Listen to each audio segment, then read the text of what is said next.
Welcome back to another episode of Don't Do It. All right. Not a Real Podcast. It's your girl, Young Cole. I'm Isha. And we got some stuff today for y'all. We got some good stuff. We do. We got some good stuff. But before we get into it, we talked this week quite a few times. We didn't talk as much as we normally do. Well, I think we made up last night because I stayed on the phone with you for 3 hours. It was 3 hours? It was 3 hours, dog. Okay, but half the time, we wasn't even talking. I was playing Candy Crush, and you was on Instagram. When I scrolling? Like a motherfucker. Okay. So, why we ain't talking a lot? What was you doing? Because one night, when I FaceTimed, you was at, who house was you at when it was like a whole bunch of people? Y'all was in the living room, and it was like some laundry baskets. I don't know. Oh, was it Shay's house? Oh, it might have been Shay. Okay. With Asia there? The boy? No, I don't know. I didn't see you because you probably didn't even know your camera was flipped. So your camera was flipped to like the That room, make a lot of sense. but it was facing the floor. That make a lot of sense. I don't know how to work. So that was because you did say you had to go see Boy Asia.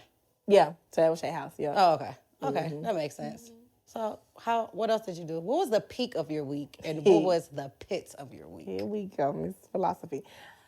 I think the peak of my week. Mm-hmm.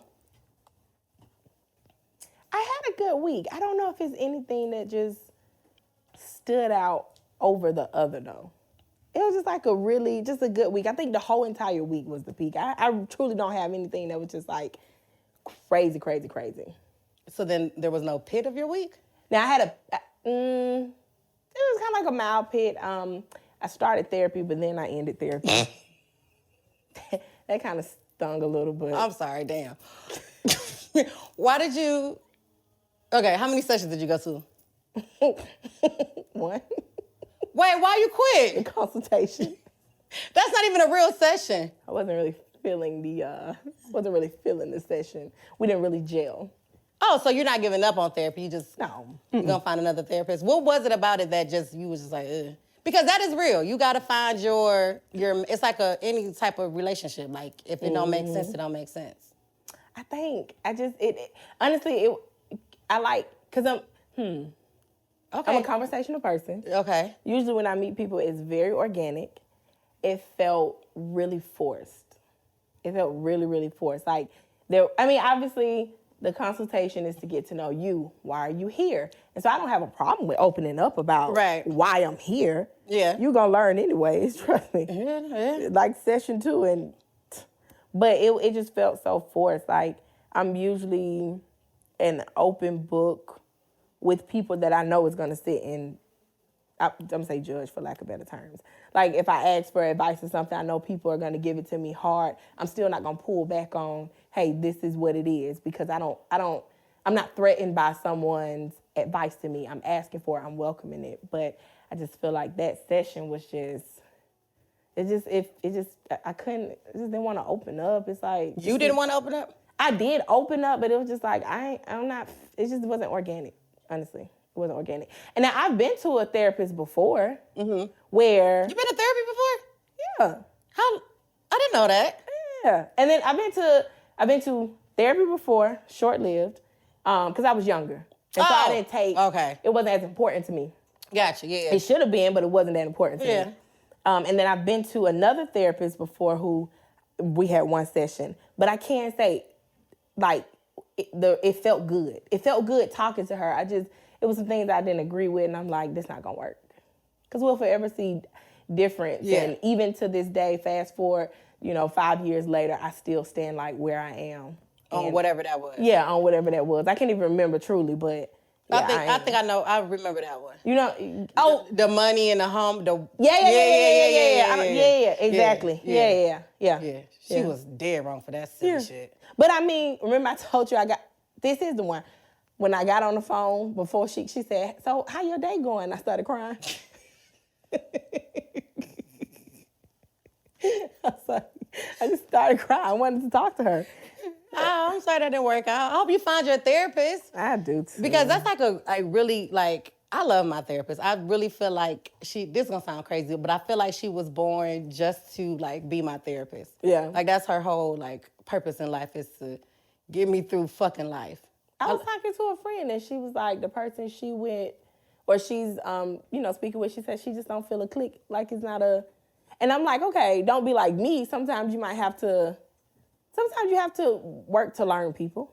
But I think with therapy, after 1 or 2 sessions, if you not clicking, then don't waste your time because you're not gonna get nothing from it. That's what I told her. I'm like, maybe not the first session. It was also timing as well, but I just was like, oh, this is perfect because you can only see folks from 5 to 6, and I want to do it earlier in the day. So it's more for convenience.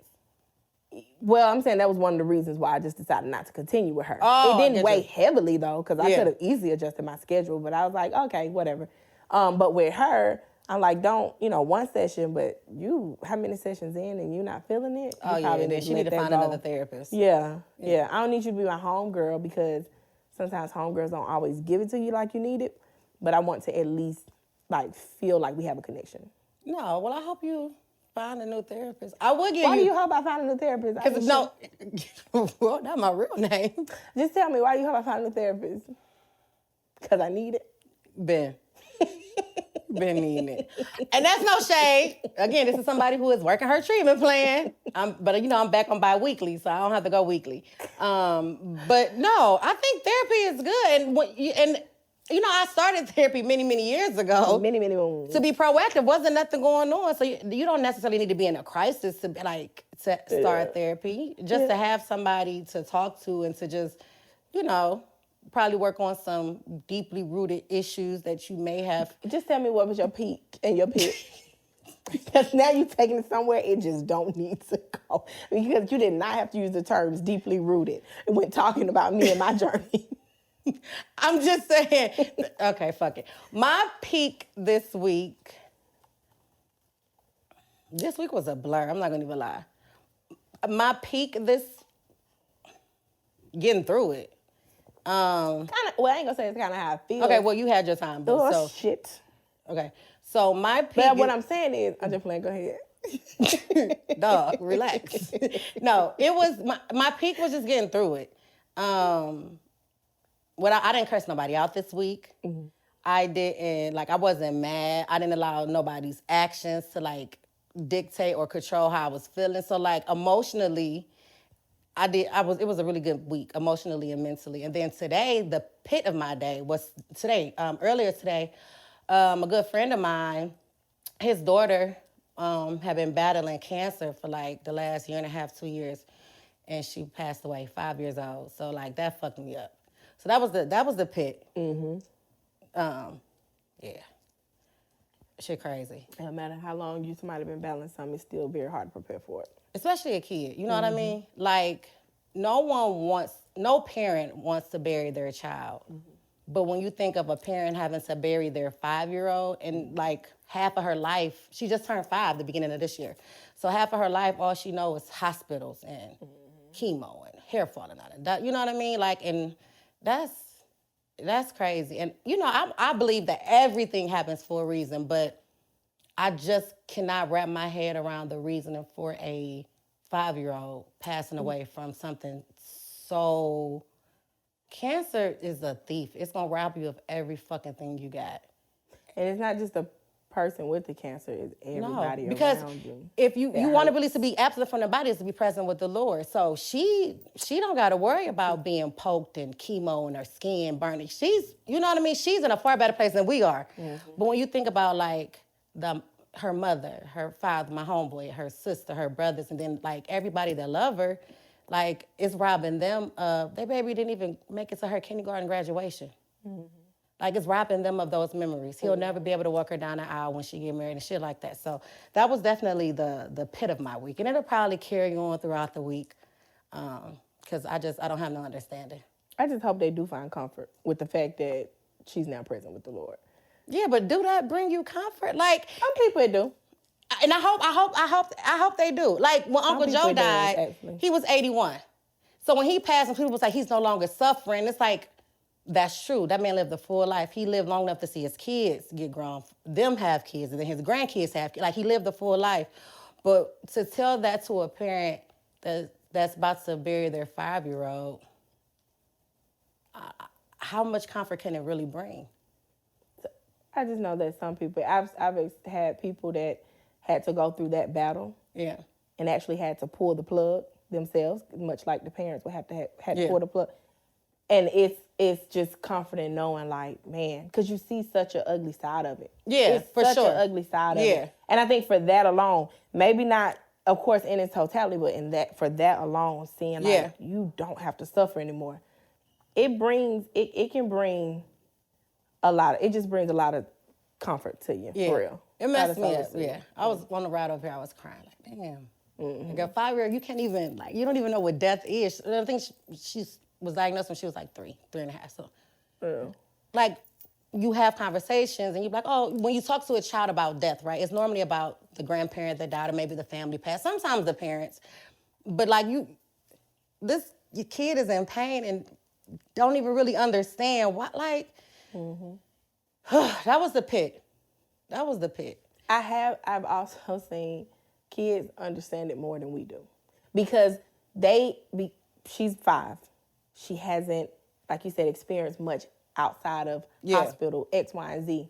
And so for her, not to say that this is their situation, but some kids, like they come to that realization. It's the grown-ups who've lived this long, luxurious life, for lack of better terms, but live this long life that know how much potential this kid has, that know how much promise this world has. So maybe the innocence is what saved her. Exactly.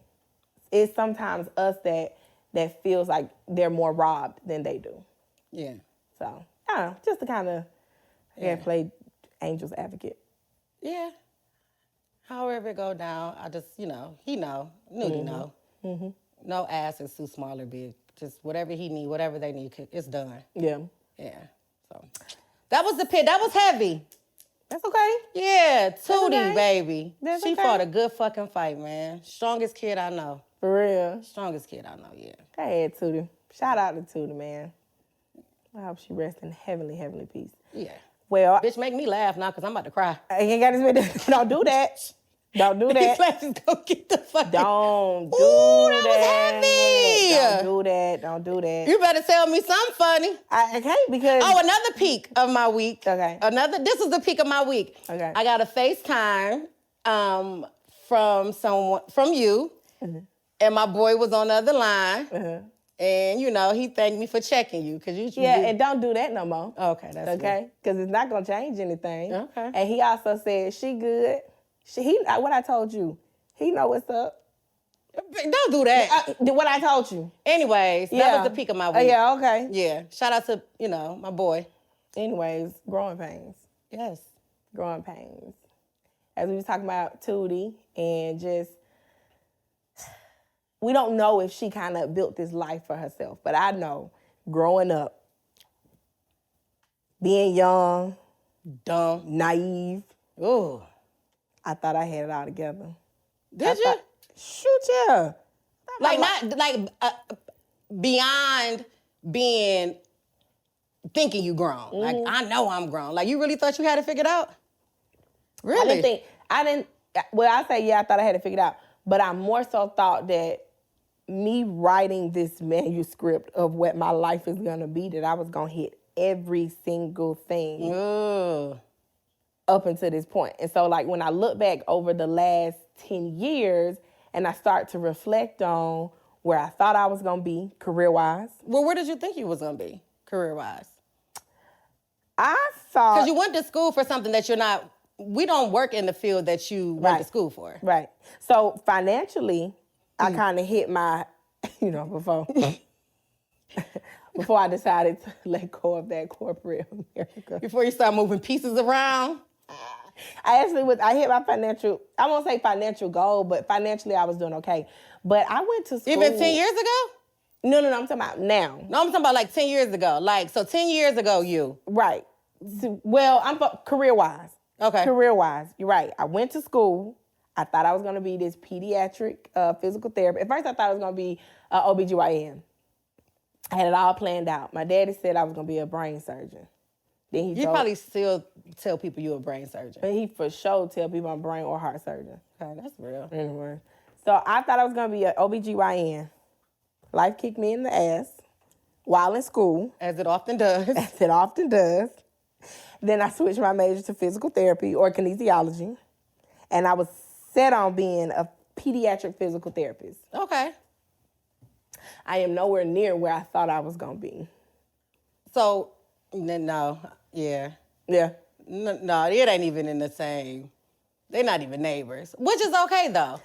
Yeah. So back then, did you think at this age, so 10 years ago, did you think when you were in 10 years ago, you're like, in 10 years, I'm going to be a pediatric physical therapist. I'm going to be married. I'm going to have kids. Like, did you have was that a part of your manuscript? I won't say that I had it all planned out. I was more focused on my career 10 years ago. Okay. 10 years ago, it was all about me just getting into the field, being a physical therapist, and I'm talking about taking over the world. Yeah. Kids was always taking care of kids or delivering kids or, treating kids was always in the game plan. And so at some point along the way, I would say I started planning my life around 2009 when I graduated high school. Young ass bitch. Yeah. You know, you old as shit. 24 season, baby. Yeah. Seasons do expire. 2014, about 5 years in when I graduated school, and I realized that I'm actually just working at the first temp agency that hired me and hoping the hell that I stay on. I was like really bummed out about that. So you thought like as soon as I graduate, I'm about to be working at some facility, some hospital? Well, I think along the way, probably like, because I got out of school 2014, about 2012, I changed my major. 2013, I learned that I had to do extra schooling. I was bummed out at that point. Okay. And then 2014, I just took whatever the hell that was giving me. I was in a really rough place at that time. I was in a really rough place. So I'm like, man, I'm staying at home with my daddy. Yeah. I'm not doing my career. And it's like, at 21, what else was you supposed to be doing for real? Yeah, my 21 was totally different than yours. Did you have like a plan looking back 10 years? Did you have a plan? No. You just said, gone with the wind? Yeah. Okay. And like that, I never had a plan. What, no career plan? No. I was working. Okay. I was working, but as you know how you said like you had this manuscript of how your life was gonna go. I never like sat down and was like, this is what I want to do or this is where I want to be like. And maybe it was for the lack of having that example around me. Because up until, like my brother, he was the first person in our family to go to college. First person to get a degree. And but outside of that, like, I didn't really have many examples of like, okay, well, what I'm going to do. And so then, like, my senior year in high school, and everybody's applying to colleges. And I was like, all right, I guess I'll go to college. But I still didn't know what I wanted to do. So I would go to college, do a couple semesters. Oh, here come the winter. I'm not fucking going outside. It's cold. Now I got to withdraw. You know what I mean? Like, I never had a solid plan. I was just, and I don't know if it's because I was raised on, like, survival. I just knew I had to survive day to day. So I worked. I've always worked. But as far as, like, oh, well, this is what I do for my career. No, I worked and I was in love, and that's all that mattered. Stupid. So okay. Dumb. So maybe you didn't have career ambitions, but what about the relationship, the one that you was so in love with? Did you think that y'all was gonna make it? Did you think that was gonna be? No, that's when I tell you, it's so crazy. We never talked about, the only time we started talking about like forever or like, is when I was about to, okay, so we messed around for like a year. But it was on some like, I'm gonna call you when I leave the club, you're gonna call me when you leave the club, we're gonna link, I'm gonna leave at like 4 or 5 in the morning, and we're gonna do it again. And so then like one day he was like, you don't gotta keep leaving this early. But I'm thinking like, oh, he liked me. He was just drunk and was tired of getting up so early to let me out. So then, I started staying over. Then you should have got one of the little automatic deadbolts or some shit. No, that's crazy. They can lock after you. Bitch, he gonna walk me to the door and let me, why would he want to, anyways? Well, he already tricked you to stay because he didn't want to get up. You see what I'm saying? And so it went from that to like, I just kind of like accidentally snuck in and moved in with him. Like, here we go. It was an accident. We never talked about me moving in with him. It would just be like, okay, now I'm staying and I'm gonna bring a little change of clothes, but I'm gonna do it another night. You had a drawer? Now I'm not that drawer topic is sensitive for me. And so then after a while, it's like 2 years and passed, and I lived with it. I was living with him for 2 years, but we never talked about like forever. We was literally just like, we got a dog and everything. We was just I was just taking it one day at a time. I think back then I didn't want to think about, like, if you think about or if you plan for the future and it does not happen, then you're gonna be devastated. And at that time in my life, I didn't want any more disappointments or letdowns or devastation. So I literally didn't plan at all. I think after my little career devastation, I was just like, man, I got out of school and I think I'm making less than what I owe these student loans. Oh, for sure. Definitely making my annual salary less than what I owe.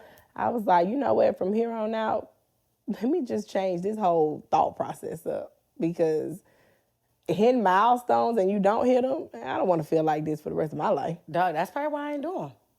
That's probably one of the reasons. I was literally like living, it was so crazy, like paycheck to paycheck, day by day. Like I just knew if it's Monday, I gotta make it to Tuesday. Like it was just, I was surviving. That's it. I wasn't necessarily living. Like then I started taking trips and stuff, but it still was like, because I felt like if you write it down or you speak it into existence and it doesn't happen, like that'll fuck me up more than not trying. Like, and I just didn't want to be disappointed no more. That's crazy. Yeah. I should have started therapy back then. Yeah. I mean, because the thing is, I don't necessarily want to, I won't say that I don't write things down. Yeah. Or speak it into existence. I'm just not hard-coded on it anymore. Like, if it don't happen, okay, we pivot. Back but I'm then, talking about, back then you was hardcore on it. Yeah, back then there was no such thing as pivot. Back then it was like, it has to go this way or not at all. Yeah. And so you was living your life on a limb. I don't know how you did that. I don't either. You made it though. Nigga, I'm here. I'm here. I think also, that would also, if I would have like wrote stuff out, or this don't sound real crazy, had dreams and ambitions, that required a level of discipline I didn't have either. So it was certain things that I wasn't willing to give up at that time to even have a life that was different than what I was living. So it was like, I'm not ready to give this up. So I'm not going to even think about this. I partied. If I probably partied, I was outside 90% of the time. What? I'm Thursday through Sunday easily every single week. Every week. Yeah. And that was it. I was just partying, going to work. That was my life. I think school did a lot of things, and one of the things that I took from it was developing some sense of discipline. Yeah. Like you got to get up in the mornings, you got to go to class. At the end of the day, you can let loose. I'm talking about we at every bar we can find. We taking $2 shots. Yeah. I'm talking about we having a good time, but you know that next morning you got to get up and you got to make it to the class. You got to pass this, whatever. Like that's one of the good things that I got from college, because it's kind of like you're in a bubble. But yeah, and like I would get up because I would go to work. Yeah. And you know, this when you young, so you can party all night and get up and go to work. I think that was the extent of my discipline. Like I've been to so many, before I got my degree, I enrolled in so many colleges and universities. So again, I would do a couple semesters and then I changed my major. Then it got to the point where I was like, I knew I wanted to work with kids. So my first job was at a daycare. Absolutely loved it. But I wasn't making no real money. So I knew whatever I wanted to do, I wanted to work with kids, but I wanted to make a lot of money. So like that was like towards like the end of the 10 years ago. But I still didn't know like how to do it or what that looked like. I still didn't have any resources. I still didn't I had no start to even begin to like, how do you make this shit happen? What are my options? How you feel like you balancing life now, having not kind of set these hard goals for yourself? Like, how do you feel like all that paid off? It's paying off. I mean, I've been able to create a life that I want. Me 10 years ago, the younger me, she'd be proud of me right now. Because I'm doing things that I didn't know was possible. And I think it's dope. I think me not planning for it allowed the universe or, God to really like put me in places and situations and meet people that I needed to. Because had I planned for them, had I been disciplined back then like it would have been much like you. Like this is if this doesn't happen, then it's all or nothing. But because I really didn't have no real plans, I was very fluid. Whatever happens, happens. I'm gonna just roll with the flow, take the punches, and it's worked out. I don't necessarily recommend it for everybody, but it worked out for me. It's working out for me. I think probably having that survival instinct is what made it work out for you a little bit better than it would for somebody else who never had to really get it out the mud. Yeah, because I get for real. Like, yeah. But that also, like, crosses over into, like, my current life because you put me anywhere, I'm going to make it happen. And that's not me being cocky. That's not me being arrogant. Be cocky. You put me anywhere. Like, everything that I've got, everything that I've accomplished, I did that shit. Like, all I know is how to survive. And that's not something I take for granted. And then, you know how some people are like, oh, I regret, I wish I would have did all, whatever. I have no regrets in life because it really got me to this place. And being able to survive is one of the things that I can attribute to, like, being successful. I never fed off of, like, survival. Yeah. I wasn't fed with a silver spoon. Right. But I had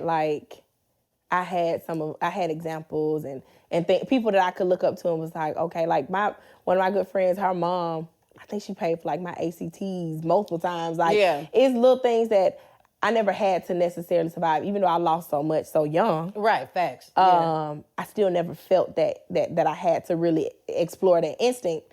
And I'm like you, even though I might have been devastated or whatever, I don't necessarily regret it. I always say, if you don't regret it at the time of doing it, then don't regret it later. I don't regret how I necessarily wrote my life to be. I ain't doing it now. I'm not going to do that no more.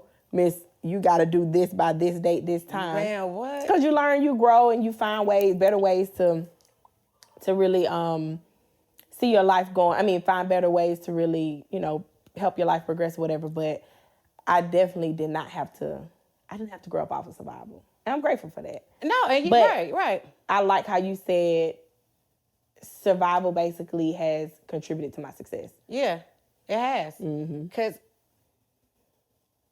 if I didn't have, and it's not something you learn, like, that shit really got to be in you. Like, it's your experiences. So from a very early age, like, it was survival. That's why it was like one day at a time. Like, when you in survival mode, you don't have the luxury of planning ahead because you never know what's going to happen that night.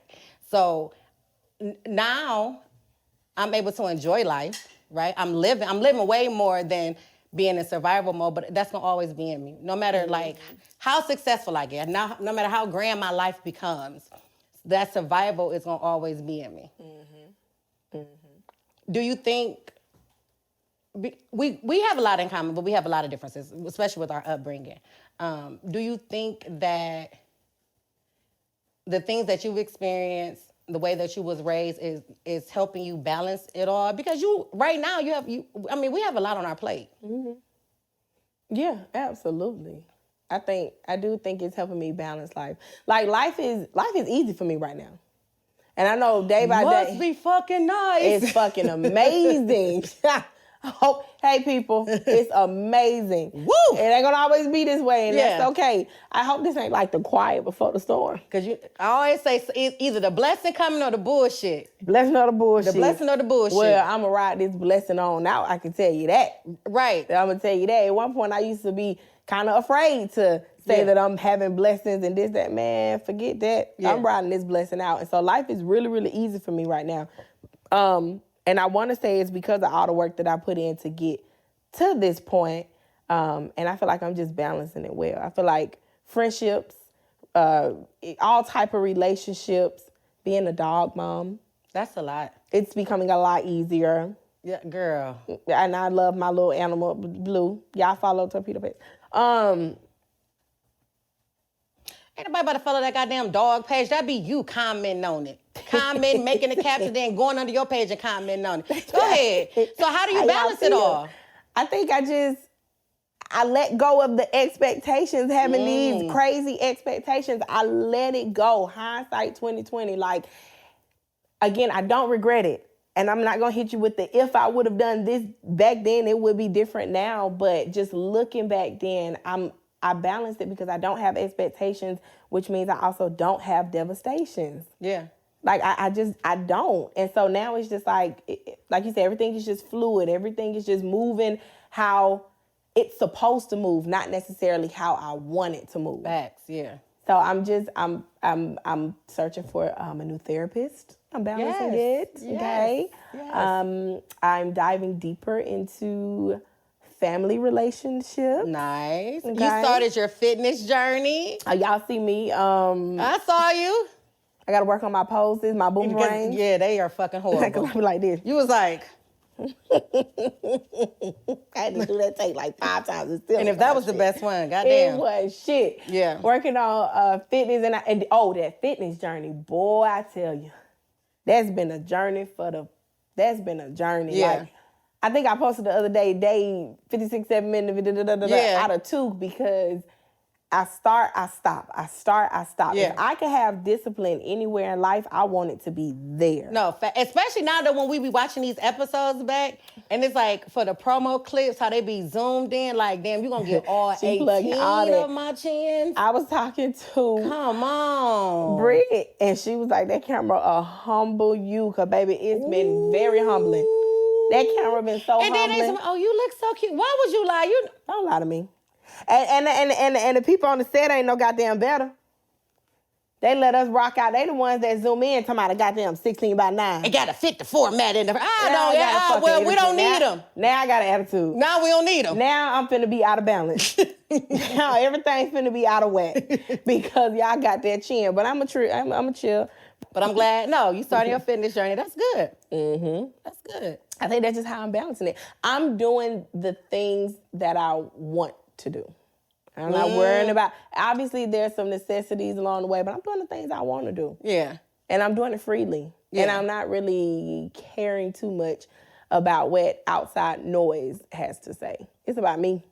That makes me happy. Mm-hmm. That made me real happy. That make me happy to hear. Mm-hmm. Yeah. That made me real happy. I don't care what nobody's saying. And that's real. I think when you know me, I don't do nothing I don't want to do. Mm-hmm. So that helps me a lot too with like balancing it. And what I had to learn is, people be like, if you keep pouring, pouring into people, your cup is going to be empty. I don't pour from my cup. Mm-hmm. People get the overflow and the surplus of what I have left over. My cup has to remain full at all times. Mm-hmm. It's just, I'm fortunate enough that I have a lot of surplus and flow that I could show up for people in different, when they need it.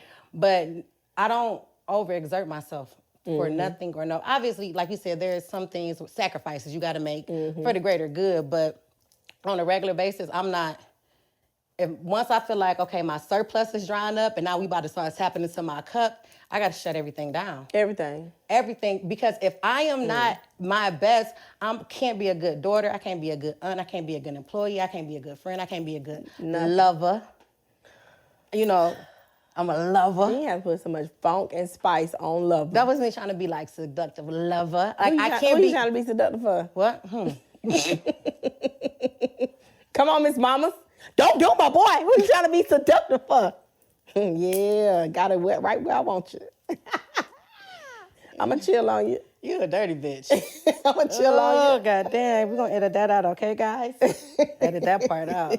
I like to keep everything. I like everything to be how it need to be. We don't need nobody upset. Nah, for real. But I keep my cup full. Mm-hmm. And then I also, I got, nieces and nephews, and I like my cousins, and I have little cousins, so my cousins had babies. I have little cousins. And for the little boys too, but especially for the little girls, I feel like sometimes, life, right? You think about it, and you're like, I'm successful. If I think about it, I'm successful in my own right. Mm-hmm. And I just be thinking, I done took a few trips, got a few stamps. My passport expired in May, so it's like, okay. That's beautiful. Yeah, but I'm to the point where sometimes the shit becoming so overwhelming with just life in general, I be thinking, if I get it renewed, I'm going to be tempted to take a trip. And, what if I just say, okay, I took the trips, I done drove my dream car, I done bought the house, I done did all these things. I give up. I just want to be a bum now. Yeah. Have you ever thought about that? Absolutely. I have memories that last me a lifetime. Mm-hmm. I just, like, that's how crazy life be life. And so, like, when you think about balancing it all, like let's be clear, I don't balance it every single day.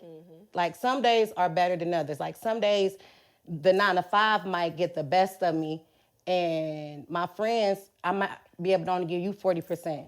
Or like, damn, I meant to text my nephew and ask him how his game was, but I'm beat down. So, like, balancing, I don't know how I'm balancing it. I know why. I got my nieces that's looking up to me. They think I'm the coolest thing in the world. And so if it's like, I know, yeah, I know why you balancing it, because like you said, you don't pour from it. You just allow people to enjoy the surplus. Yeah. And like you said, you just blessed to have that surplus. yeah. And that's how I balance it. Yeah. Nieces looking up to me, they think I'm cool, and I don't want them to ever feel like giving up is an option. Like, you can bend, but you can't let this world break you. Under no circumstances. Wish I would have learned that a long time ago. Yeah, you that can bend.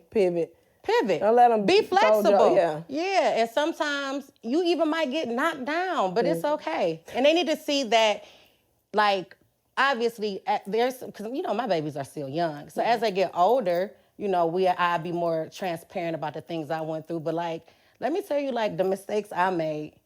Because, like, the people who love you, the adults in your life, we work hard so you don't have to be even in those situations.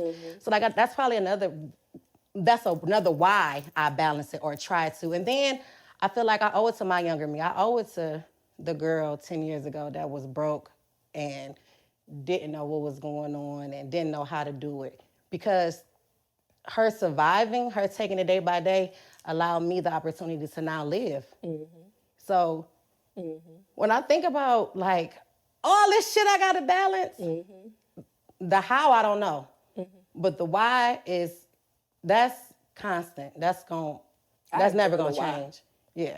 At one point, I didn't understand the why. The why is going to keep you going, not the how. Because the how ain't working, you're going to be flabbergasted. But if you know your why, and if your why is going to be like, fuck it. That's I got to figure it out. That's their purpose. Yeah. I love that. Let me circle the block real quick. It's not going to take long. Oh, this shit, you going to drag this one out.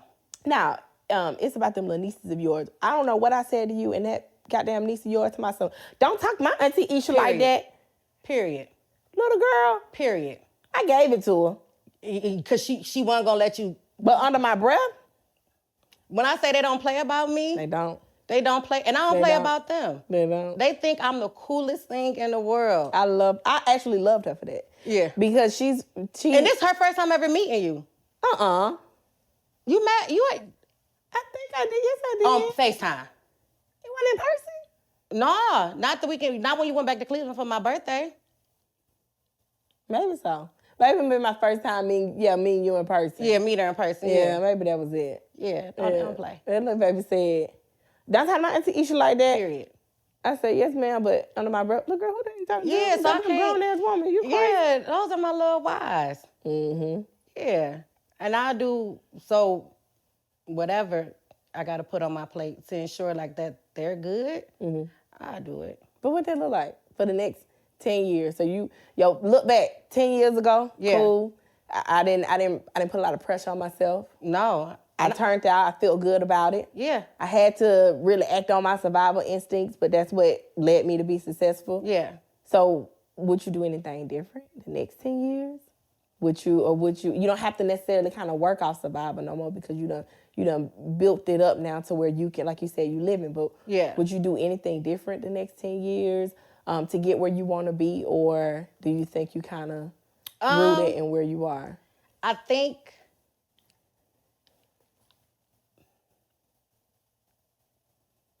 yeah, but I haven't thought of, like, I know I want to be happy, right? I know I want to be happy, and I know I want to be able to continue to be a blessing to those around me. What make you happy now? Knowing that I got some of the most amazing people in my life. Like, not even, like, my support system back home is crazy. I met them all. When I say they love me down, but then I was blessed to have a good support system down here. And, like, some people don't even get... Say my name. Kodie. Thank you. Some people, they're not blessed to even get, like, 3 people to love them. I got people that I know love me. I always say, like, people don't know love like I know love. Like, so, like, that brings me happiness. And then being able to not only be in a place where I can receive that love, but I can give it out, too. I like to think, and this is probably the one thing I really, really pride myself on. I like to think that people that know me, that are loved by me, know that they're loved by me. Like, when people talk about, like, how Isha loves them, like, you would think that I only love them and nobody else. I pride myself on that. That brings me happiness. I'm happy knowing that I'm loved and that I'm able to give that love back. Everything else is a bonus. The cars, all that other shit. It's here today, gone tomorrow. But the love, whether I'm up or down, I know y'all gonna love me. That love gonna define what happens the next 10 years or years to come. Yeah. To get to you where you want to be. It's like that happiness and that love is really what's gonna dictate that. It may not answer the how, but that love is part of the why. I definitely. I'll be a fool to, like, give up when I got people rooting for me. Yeah. And it's no pressure on me. Like, I don't feel pressured. Like, oh, people rooting for me, I gotta do well. It's just that I know that people love me so much that if I'm not in a good space, they worry about me. That's not something because I love y'all so much. I don't want to put that on y'all plate. So I got to be my best version of me. So that's one less thing you got to worry about. Yeah. I like that. That was good, wasn't it? I like that. Yeah, friend. That's sweet. I know. So I don't know. 10 years, I'm gonna be happy. How that looks, I don't know. Where I'm gonna be, I don't know. But I'm gonna be happy. That's it. I'm gonna have some money. That's hey. And I'm gonna be, if people thought I was living now, 10 years, I'm definitely gonna be living crazy. Like, follow, subscribe. You can get some money. No, bro, maybe this podcast is gonna be my how. We don't know just yet, but it's coming. What about you, friend? 10 years from now? Oh, 10 years from now, I want the wind to just carry me. I know, that's right. I want the wind to carry me. Of course, I want money. Yeah. I just want to be... Is money tied to your happiness? If we had to, like, rank it. It ain't even a rank. Like, does money tied to your happiness? If I had to, like, rank it, because I don't want to look back on this and be like 5 years from now, money is everything. Not just playing. Not necessarily for real. I mean, because I think my work ethic is tied to my happiness. You like working? I do. I actually enjoy working. That's an emotion I never feel like. Yeah, no, I actually enjoy working. This is fun to me, though. This is work.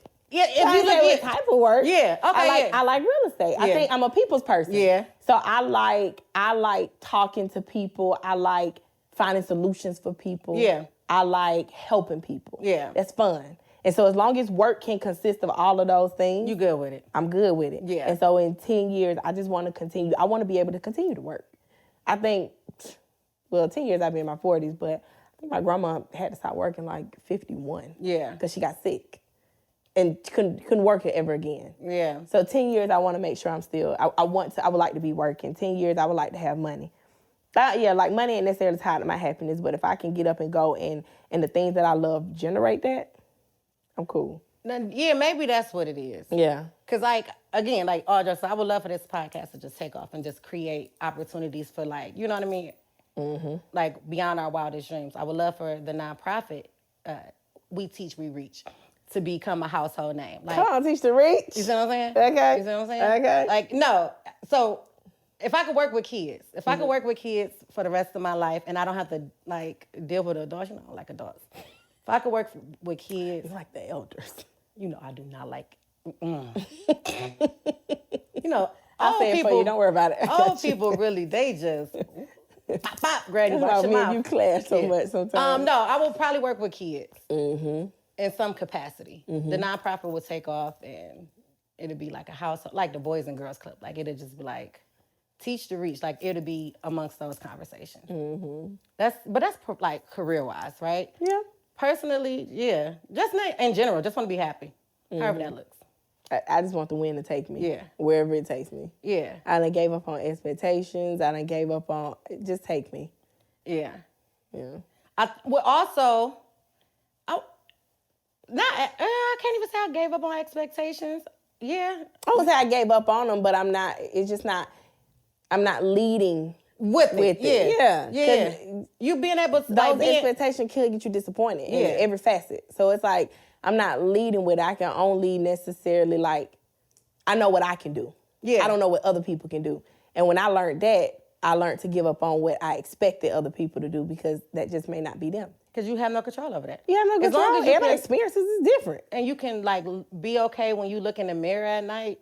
That's all that matters. Mm-hmm. Because Michael Jordan didn't score 50 every game. You not going, like, I'm not going to be the star player of my, like, life every single day.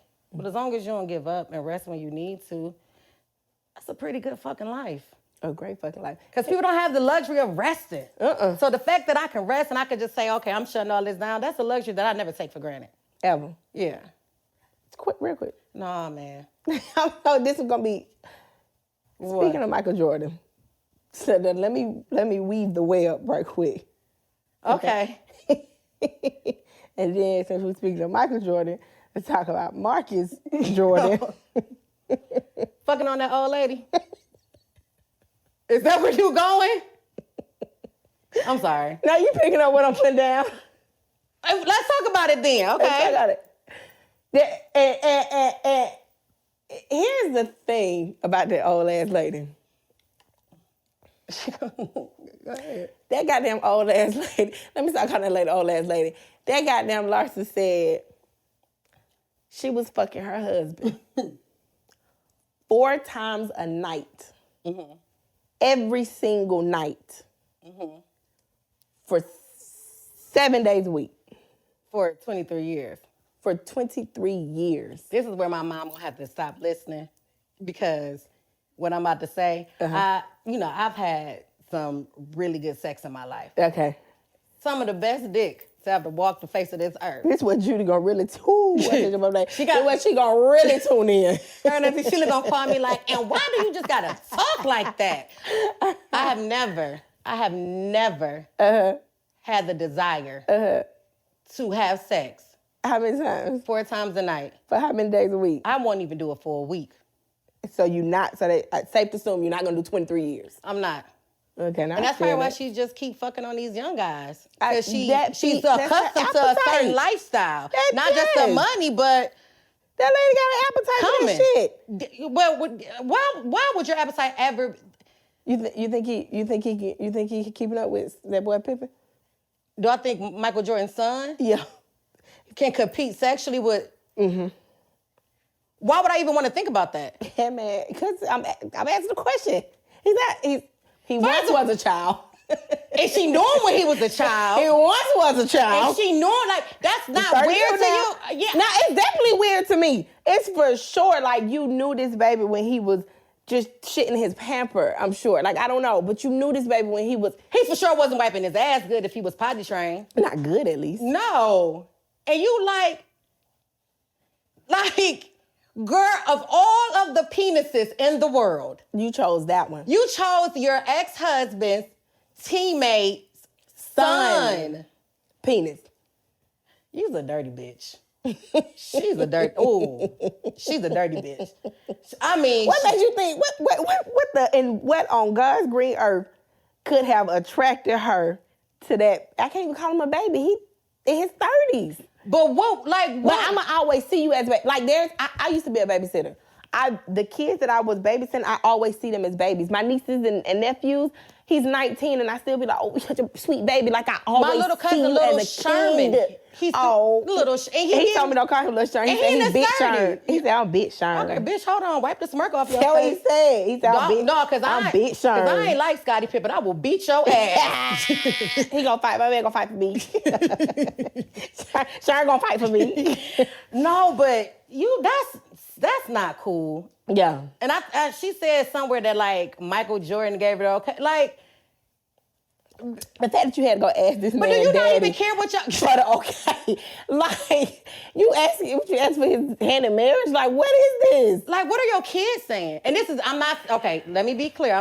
This is nothing against her parenting. Because she could probably be a bomb mom. She could be just like a hoe. That's a mom. That's a good mom. Mm-hmm. Like, but your kids are at an age where, like, They have an opinion, and their opinion. Well, our kids' opinion matter. Don't get me wrong. But they have a stance. They probably played like video games with him. Yeah. And you are letting him. Well, maybe the little Marcus Jordan boy was whooping their ass, and she seen something. It just kind of attracted her in the video games. I don't know. I'm trying to make sense of it. You want to focus on the problem. I'm trying to focus on the solution. Don't fuck your ex-husband's teammate's son. Because if you got to go that deep down the line, you should have stopped at the ex-husband. I'd rather her fuck Michael Jordan. I don't know if that man married. Y'all forgive me. You know I don't be knowing about She should have just went back fucking Future. Like, you was parading around with Michael Jordan white man. Juanita need to whoop her ass. Future was probably too toxic for her. No. Juanita need to invite her out to brunch and need to well on her. Leave that woman baby alone. You think she probably asked both of them for like, if I ever gotta go to a nigga family, that's what I'm saying. I'm shaking. He's a baby. He gonna always be a baby. No. That's the problem. Now I do get mad when my daddy still call me a baby because it's like, nigga, I'm a grown ass woman. Don't play with me. You know what I'm talking about? Okay.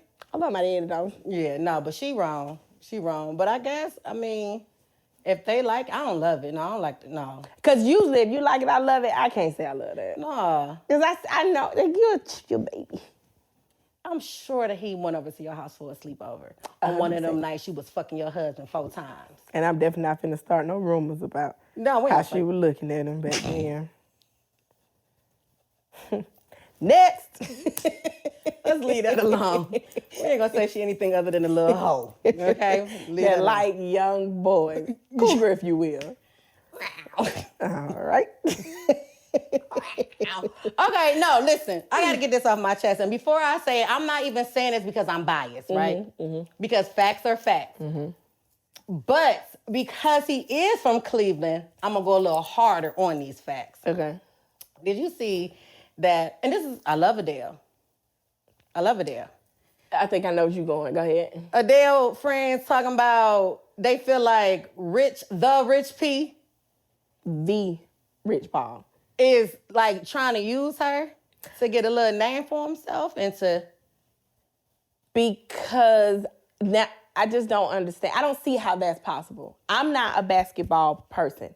This is what I will say. I can understand if a basketball, like somebody that don't watch basketball. Sports, let's say sports, don't know who he is. They branched off into other sports. Go ahead. They branched off into many, many other things. Many endeavors. Okay. All right. If somebody don't watch sports, they may not know who Rich Paul is.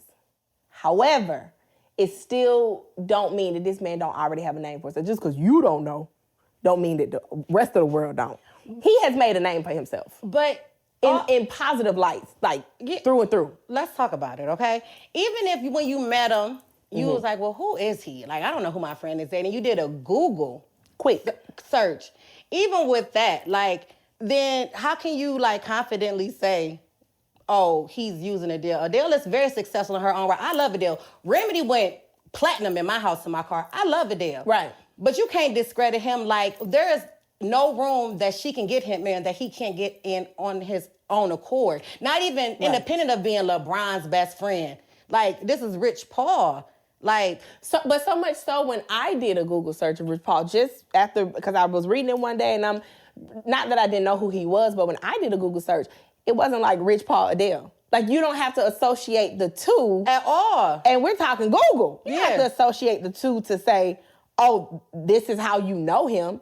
He stands on his own. Like, let's be for real, okay? Why you think they said that about Rich Paul? Racism. I ain't saying Adele is, but her little homegirls, we don't know them peanut folks. gallery. Hey. I'm not saying that, okay? Because what other reason would you ever say that a man who came from absolutely nothing... Black man. Came from absolutely nothing. From Cleveland. Okay? Mm-hmm. Came from absolutely nothing and turned the sports agent world on their head so much so these people was... If they wanted to create a rule or whatever, if you don't have a college degree, you can't do it because he was rich. This man got Tristan Thompson $81 million. He's good at what he do because that nigga can't even make a layup. What you think he can give me? Yeah, I mean, if he can get Kobe baby daddy, all that money, you good for something. I can make a layup. What you see what I'm saying? saying? He had a shoe collab. Hey, dribbled a ball professionally. Had a shoe collaboration with New Balances. Mm-hmm. Quit playing. Mm-hmm. He represents his sports agency represents some of the best talent in this country. Mm-hmm. And he using Adele for clout. To do for what opportunity? For clout. That's what opportunity? That's what they said, not me. Her racist. Okay, you know how they. You know how they over. You know how they is over there. Adele. You see how they did Meghan Markle. You know they not right over there. I'm just saying. We're gonna call a spade a spade. It just sounds really racist. Meghan got the fuck on this shit. Hey, I'm just saying. Meghan got the fuck on. And took her little ginger-headed husband. And came right to motherfucking Oprah and said, sit down, baby. P-U-S-S-Y. I got to tell you some things. Every motherfucker in the world just fly. Every baller that can afford it. You see what I'm saying? Snatched her prince and dipped on their ass. That's fucked up. But I'm just saying, that's how they do over there. So I'm not surprised. I'm not surprised. Blatant racism. I'm not saying Adele is racism. I love Adele. Hey. I love Adele. Right. I want to go see her little residency show. I love Adele. Has Adele spoken out about it? No. She ain't gonna. She need to check them. That's what I'm saying. Watch your circle. She need to check them. Watch your circle. Because Adele, I'm finna tell her she can come on and at me and tell me how she really feel about this. No, but like quit playing on that man's name. Yeah. Don't do that. You can't help but to know his story, like even be a little familiar with it and be proud, like, good job. For real. I mean, there's a reason that he got her. For real. You see There's a reason that he got her. There was a reason that she making all her money and she had to find somebody that was on her level. Like, come on now. Mm-hmm. So what y'all trying to say about your homegirl? That's the real question. She's a nigga lover. Oh, you don't like that. Shit. See what I'm saying? Oh, you see what I'm saying? Think about it. What other reason? Because when she was married to that other man. So they're not her real friends? No quotes coming out. Them not her real friends? And he was using her. Them not her real friends? What was he doing? Is them her real friends? He was using her. Every room he got in was because of Adele. Rich P don't need... Quit playing with him. She gonna go hard for some niggas in Cleveland. I'm rooting for everybody from Cleveland. She gonna go hard for them niggas in Cleveland. Everybody, absolutely. Adele need to check her friend group. She need to just cut them loose. Cut them loose. See, all the way? Savannah friends ain't never said no shit like that. Savannah's husband is like, black. She's black. Do you see what I'm saying? She's black. Now you picking up what I'm putting down. He put in a lot of work. People be knowing him. He a household name. Whether you watch sports or not. Whether you watch sports or not. Everybody know LeBron. Everybody wouldn't necessarily know. Everybody that need to know Rich Paul know him. Yeah, but that's not the same as everybody knowing him. It don't matter. Everybody know LeBron. However, the fact still remain, Savannah ain't never, and none of her friends would never. And why? Mm-hmm. And because they. All right. I ain't gonna say nothing else about that. You ain't? No, I'm done. Let me give about 5 seconds. I'll just finish. I want to keep the conversation going. No, you want me to just get riled up. I didn't call them girlfriends racist and everything. I done said what I had to say. Speaking of white women, you heard about Michael Irvin? Absolutely. And this woman, I ain't gonna say it's because she did this because I'm not gonna make this a race thing. Okay. I can though. Because we can find ways around it. Everything can be a race thing. No, but how, she had made this claim that he was being inappropriate with her. Mm-hmm. And then they finally released the video. Who is they? Wasn't it the hotel? Marriott. The Marriott. Uh-huh. Yeah. You see what and here is the thing. Yeah. Because I'm status with the Marriott. I'm status with the Hilton too. Okay. But see, I don't like the way they was moving. Because they didn't want to release it because they made their statements prior to releasing the video. And I think like this claim that she made like interfered with him like working or being like at the Super Bowl. Like, so he missed like job opportunities, but like independent of that, let's just, okay, whatever. His name. And then watching the video, he wasn't even like... They had a good COVID distance in between them. You see what I'm saying? They talked, the video was 45 seconds to a minute? Mm-hmm. The one that I seen, yeah. And ended up going their separate ways. Now, they also said she had some inconsistencies in her story. They said at one point she was like, oh, I blacked out. I don't know what the fuck is wet. But then you talking about I also went back to the hotel room the hotel and was sexually assaulted, etc. Or at the hotel was sexually assaulted. So like, which one was it? And thankfully, the cameras caught it or whatever. And like, hopefully, you know, he gets the justice he deserves. But then even when you speak on his name, you can't play with nobody. Name. That's the thing. Forget missing the Super Bowl or whatever. Quit playing on people's name. And this also makes it hard for women or men or, you know, whoever that has been in situations where they've been assaulted or harassed to come forward and for people to believe them, because you got people that's just gonna say whatever. Mm-hmm. Do you think that if a person makes a false claim, and it comes, you know, the police do their due diligence. Mm-hmm. Should they suffer any consequences from that? Be doing their due diligence. But if it comes out that it was a false claim, should they be? Yes, held responsible for that. Yeah. That's defamation. Yeah. Like people, you got your name and that's the fuck it. You born with that shit, you die with that shit. And so you want to take it as far as saying this man did X, Y, and Z or whatever, and then you got the whole hotel backing these false ass claims. And because he a black man. I thought you wasn't gonna make it by race. I told you I could make it happen. I can make it happen. Oh, shit, Captain.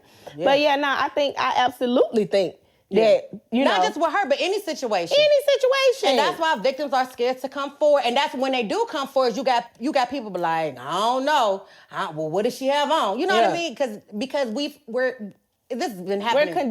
We're conditioned. But we're starting to hear more and more stories of now there's a lot of injustice with real victims, but we're starting to hear more and more stories of people making these false claims and accusing other people of doing these heinous crimes and it's not true. And they get to go on and live their life while the person that was accused got to try to clean up the mud and the shit that was smeared all over their name. That's not fair.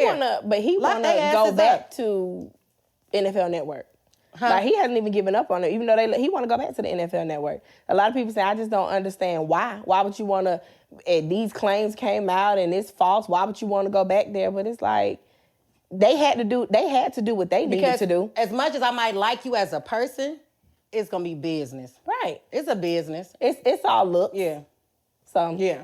I get why he want to go back. I hope he go back with a nice little increase in his paycheck. Like his own dressing room, a little unlimited. A trailer. I want my whole trailer. Wardrobe or something. But like all jokes aside, like people need to stop making false claims. Mm-hmm. If you did some hoe shit, you just did some hoe shit. Yeah, but don't bring somebody else down because you feel insecure about your shit. Quit playing on people's name. Yeah, nah, that ain't even cool. I don't like that. I really didn't make it about race, but I wanted to take it there. If you had to. It's because she. I'm not fucking with you. Okay. I think that's all I got. I can't think no other news. No, speaking of niggas, BET. Oh, Tyler Perry, Diddy. And what's his name? Byron? I think so. Byron, yeah. Trying to buy BET. Yeah. See, here's the thing, TP. Y'all about to be watching Madea Madea and Baby Boy gonna be a rotation all Baby, the let me tell you something. time. Tubi got Madea on lock. Let's just leave it there. And if Tyler Perry get a hold of BET, you thought he was in the writing room creating all kind of what? You know how they at night they used to have like them commercials where it would be like the little preacher, and it would be coming on for hours, and I was like, that's just gonna be BET all day. Nothing but Madea. Madea all day. Madea go to church, go to jail. Madea ain't never went to church. Rise on the third Madea day. ain't never went to church. Do you Halloween? No, it's gonna be a holiday for every Madea. Go ahead. Oh my, now, do you think with them owning it, do you think that they will create other opportunities for other? I do. Okay, many of people, because it don't matter. Okay. Many of people have given Tyler Perry his flowers. Answer this shit right. Diddy his flowers. Right. It don't matter because you can double back. That'll be the second question if I don't hit all the points. They're not giving this man his flowers when nobody else in Hollywood would see him. Nobody else in Hollywood would give him a chance. He has always done that for them. He's always looked out for people and gave them opportunities. So I absolutely think that. But go ahead. You said who did you use for an example? Tyler Perry. Okay. But, he got partners. I'm just saying, like, overall in general. What's the question? But see, if you would let me finish instead of cutting me off, you see what happens? Take it from the top. You see what happens? Girl, the question, do I think that he gonna give him opportunities? Do you think it's gonna create opportunities not just for the office, but like other screenwriters and other... I think, no, for real, I'll just say because there's a young lady, she was outside of his studios, and it was a whole little thing. When she did the billboard? I don't think she did the billboard. But she was outside of his studios because she wants to... Not the one I'm talking about. She wants her play. Mm-hmm. Like, she wants him to basically, I guess, direct or her actual TV show or whatever. So she doesn't necessarily want him writing it. She just wants him to... Use his studio? No, I think she wants him in some other capacity. I don't know the terminology for it. For her actual TV show. And a lot of people like, well, Tyler Perry don't do that. He does his own writing. He does this. He's a one-man. He is the only one in that room. One-man band. One-man band. And so I think that broadening his network, though, for real, could give those other opportunities because it wouldn't be just Tyler Perry Studios. Yeah. It's now branching off, and I think that he could help a lot of people become successful with their own TV shows without him being the... Even though I know Diddy part of it, the Diddy of, you know what I'm saying, the shows or whatever. Because, Diddy gonna holler, take that, and every goddamn thing he produced. Gonna take that.